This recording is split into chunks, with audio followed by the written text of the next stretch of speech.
کہا تھا رضی اللہ تعالی عنہ، جب سائل نے پوچھا تھا کہ کیا اللہ کے رسول صلی اللہ علیہ وسلم نے معراج میں اپنے اللہ کو دیکھا، ملاقات ہوئی؟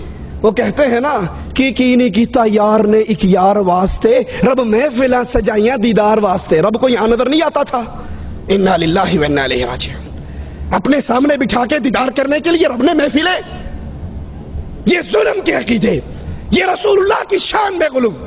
تو پھر عائشہ فرماتی ہیں جس نے یہ کہا رسول اللہ نے اللہ کو دیکھا، اس نے اللہ کے رسول پہ جھوٹ باندھا۔ نبی تو دنیا کے اندر دنیاوی آنکھ سے اس زندگی سے اپنے رب کو نہ دیکھ سکیں، لیکن فضائل اعمال کہتا ہے کہ نہیں، یہ اولیاء سے ایک سیکنڈ کے لیے بھی پردہ نہیں پڑتا۔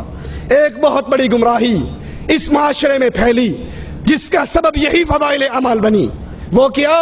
ہمارے اولیاء اللہ مرتے نہیں ہیں، یہ تو صرف ایک مکان سے دوسرے مکان میں انتقال کرتے ہیں، یہ تو صرف مکان بدلتے ہیں، اب اس جگہ پہ رہ رہے ہیں، پھر اس جگہ کو چھوڑ کر دوسری جگہ پہ چلے جاتے ہیں، ان پر موت نہیں آتی۔ یہ ہمارے ہاتھ میں فضائل صدقات ہے، صفحہ اس کا 660 ہے۔ کہتے ہیں شیخ ابو یعقوب نے کہا میرے پاس مرید آیا، کہنے لگا میں کل کو ظہر کے وقت مر جاؤں گا۔ میں نے کہا کوئی بات نہیں، آنا مر جانا۔ وہ آیا، 2 رکعتیں پڑھی، لیٹ کے مر گیا۔ میں نے اس کو غسل دیا، میں نے اس کو کفن دیا، یاد کرنا الفاظ کو، میں نے غسل دیا، کپڑے پھاڑے، استنجا کروایا، طہارت کروائی، غسل دیا، لباس میں لپیٹا، کفن میں لپیٹا، کندھوں پہ اٹھایا، چپ کر کے پیارے آ۔ لیکن جب قبر میں رکھا اس نے آنکھیں کھول دی۔ میں نے کہا سردار مرنے کے بعد بھی زندگی ہے؟ کہا بھلے آدمی میں تو زندہ ہوں، اللہ کا ہر عاشق زندہ رہتا ہے، ہم تو ایک مکان سے دوسرے میں انتقال کرتے ہیں، ہم مرا نہیں کرتے، ہمیں موت نہیں آیا کرتی۔ ایک اور بزرگ کہتے ہیں ایک مرید آیا، میں نے جب غسل دیا اس نے انگوٹھا پکڑ لیا، اس نے نہلانا شروع کیا، اس نے انگوٹھا پکڑ لیا، گدگدی کر دی ہوگی یا چوٹی کاٹ لی ہوگی۔ میں نے کہا بابا میرا انگوٹھا چھوڑ دو، مجھے پتا نہیں، مجھے پتا ہے تم مرے نہیں، ڈرامہ کر رہے ہو، تم مرے۔ محمد سعید شیخ پوری رحمت اللہ علیہ کہتے تھے اللہ ان کی قبر کو جنت کا باغ بنائے، اگر یہ تمہارے مردے مرتے نہیں ہیں، ان کے جنازے میں اللہم اغفر لے حینا واہ حینا، مرا تو ہے نہیں، مرے ہوئے کہو گے تو وہابی ہو جاؤ گے، وہابی حینا کہا کرو۔ کہا اس نے میرا انگوٹھا چھوڑ دیا۔ ابن جلا کہتے ہیں ایک بزرگ آئے، میں نے ان کو پھٹے پہ رکھا نہلانے کے لیے، کہکا مار کے ہنسنے لگ گئے، ایک انگوٹھا پکڑ رہا ہے، ایک آنکھیں کھول رہا ہے اور ایک ہنس رہا ہے۔ یہ 671 پہ ایک اور کا واقعہ سنیے۔ ابو سعید کہتے ہیں ایک مرتبہ مکہ میں تھا، حرم سے نکلا، دروازے سے باہر ایک نہایت خوبصورت آدمی کو مرے ہوئے پڑا ہوا دیکھا۔ میں نے جب غور سے دیکھنا شروع کیا تو میری طرف دیکھ کر ہنسنے لگ گیا، کہنے لگا ابو سعید تمہیں پتا نہیں، محبت کرنے والے دوست مرا نہیں کرتے، صرف ایک جگہ سے دوسری جگہ پہ منتقل ہوا کرتے ہیں۔ محمد الرسول اللہ صلی اللہ علیہ وسلم ابھی شیخ فرما رہے تھے، عمر نے تلوار نکال کر کہا رضی اللہ عنہ وارضا، جس نے کہا محمد مر گئے صلی اللہ علیہ وسلم گردن کو کاٹ ڈالوں گا۔ میرے نبی اٹھ کر کیوں نہیں آ گئے؟ کہا عمر پریشان کیوں ہوتا ہے، میں صرف اتوں پردہ کیتا ہے، اصل میں جاگ رہا ہوں، زندہ ہوں، سب کچھ دیکھ رہا ہوں۔ اگر تمہارے بزرگ انگوٹھے پکڑ سکتے ہیں، فاطمہ نے 6 مہینے رسول کی زندگی کے بعد زندگی پائی، کسی نے فاطمہ کو مسکراتے نہ دیکھا۔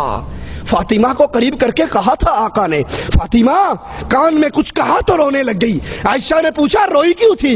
کہا بابا نے کہا تھا فاطمہ اب میں تجھ سے دور جا رہا ہوں، اب میری موت کا وقت قریب آ رہا ہے، میں جا رہا ہوں۔ دوبارہ کہا جنت میں سب سے پہلی میری ملاقات تجھ سے ہونی ہے۔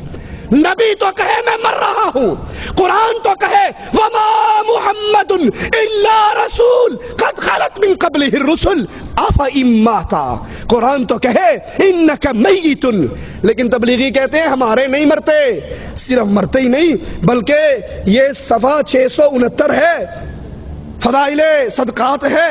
ابو علی نے کہا ایک فقیر میرے پاس عید کے دن آیا، خستہ حال، پرانے کپڑے، کہنے لگا کوئی پاک صاف جگہ ہے جہاں میں لیٹ کے مر جاؤں؟ کہا آ جاؤ، لیٹ جاؤ، مر جاؤ، بڑی کھلی جگہ ہے۔ وہ آیا، لیٹ گیا، مر گیا، اور جب وہ مرنے لگا، اینڈ ہو گیا، ہوا نکل گئی، میں نے غسل دیا، کہنے لگا بے وقوف، مجھے مردہ نہ سمجھنا، میں زندہ ہوں، قیامت کے دن پوری وجاہت کے ساتھ تیری مدد کروں گا۔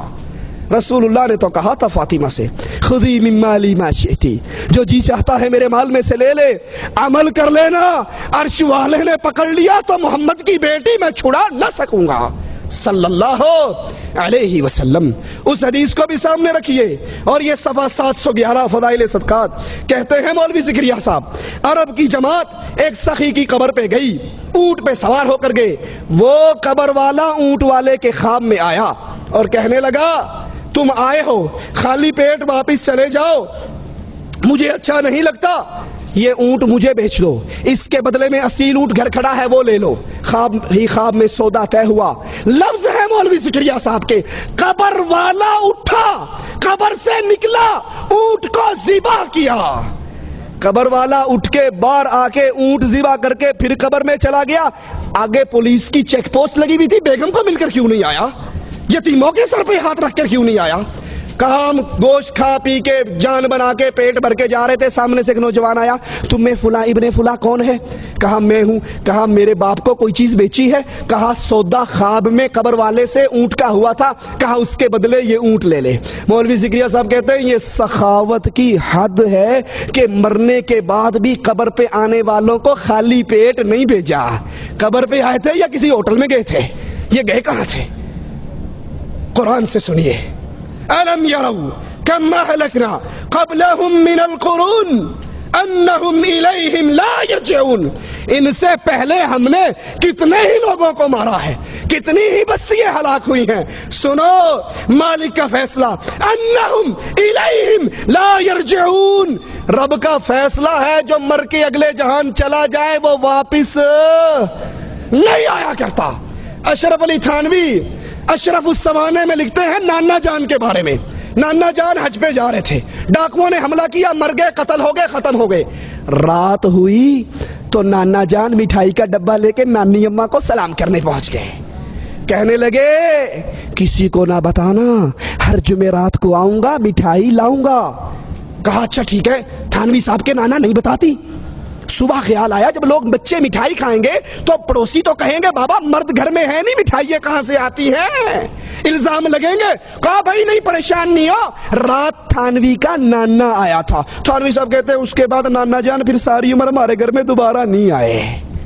یہ تھانوی کا نانا آیا تھا۔ قرآن کہتا ہے جو مر گئے وہ حرام علی قریۃ اہلکناها انہم لا یرجعون، جو مر گئے وہ واپس نہیں آیا کرتے۔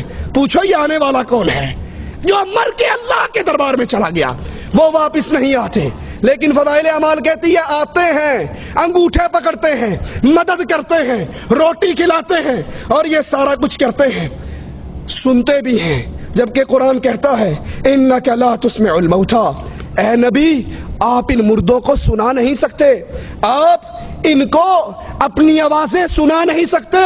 فضائل اعمال کو سینے سے لگانے کی وجہ سے پانچویں بڑی گمراہی اس اہل ایمان اہل اسلام قوم میں قرآن کو چھوڑنے کی وجہ سے جو داخل ہوئی وہ یہ کہ قبر پرستی کی کھلی ہوئی دعوت دی گئی۔ قبر پرستی کی دعوت، بزرگوں سے، مرے ہوئے بزرگوں سے مدد مانگنے کی دعوت، ان سے مسائل حل کروانے کی دعوت، یہ فضائل صدقات ہے۔ صفحہ اس کا 716 ہے۔ کہتے ہیں ہمارے ایک آدمی تھے مصر میں، ایک صاحب خیر، کوئی دلیل نہیں، ایک بندہ آواز پہ یان دیے، مصر میں ایک صاحب خیر ضرورت مند فقیروں کو چندہ اکٹھا کر کے دیتے تھے۔ ایک فقیر آیا، چندہ مانگا، کہیں سے نہ ملا، ہر جگہ سے مانگا، آخر میں ایک سخی کی قبر پہ جا کر بیٹھ کر سارا حال سنا دیا کہ یہ غریب ہے، اس کو کچھ نہیں مل رہا، اور آ کر اپنے پاس سے 1 دینار توڑا، آدھا اس کو دیا، آدھا جیب میں رکھا۔